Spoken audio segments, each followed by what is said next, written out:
How to deal with a tenant who is delinquent. There could be legitimate circumstances that explain the delayed payment by a tenant. As a commercial landlord, you depend on tenants making timely rental payments. After all, you need the money to pay the bills that you have. When a tenant fails to pay on time, it affects the landlord's ability to cover their financial obligations for that specific property. With the financial downturn affecting businesses across North America, commercial landlords have to be aware of what their options are to remedy non-payment of rent. There are a number of steps that commercial landlords would be wise to follow. Commercial landlords would be well advised to contact the tenant to see why they are late on the rent. There could be a legitimate circumstance that explains the delayed payment. A death in the tenant's family could also be having an impact on the ability of the business to operate. The possibility of a workplace accident cannot be ignored. A workplace accident could result in a shutdown and loss of business-related income for the tenant.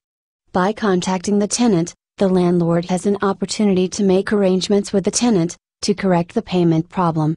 Following this method avoids costly legal entanglements and allows both parties to reach an equitable solution to the problem.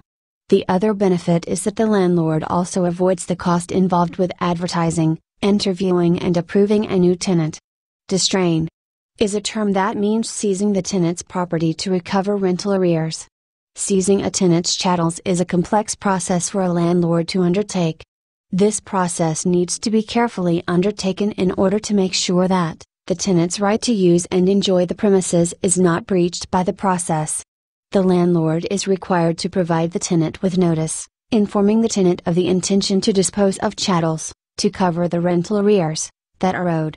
The process usually requires 2 independent appraisals of the chattels after a pre-specified period of time. The sale of chattels may, or may not, cover all expenses and rental arrears. If the sale does not cover the arrears, the landlord must sue the tenant to recover the remaining rental arrears. If the tenant informs a commercial landlord that he or she can no longer afford to lease the space, the landlord must decide whether to accept the fundamental breach or refuse it. Either way, the landlord will potentially have to go through the process of suing the tenant to recover any of the lost rental income. Commercial landlords need to carefully weigh their options when attempting to recover lost rental income. The best solution is often to find a way to work with the existing tenant to resolve any arrears before legal action is taken. In the event a landlord's best option is to pursue legal recovery of rental arrears, then they will have to weigh their legal options.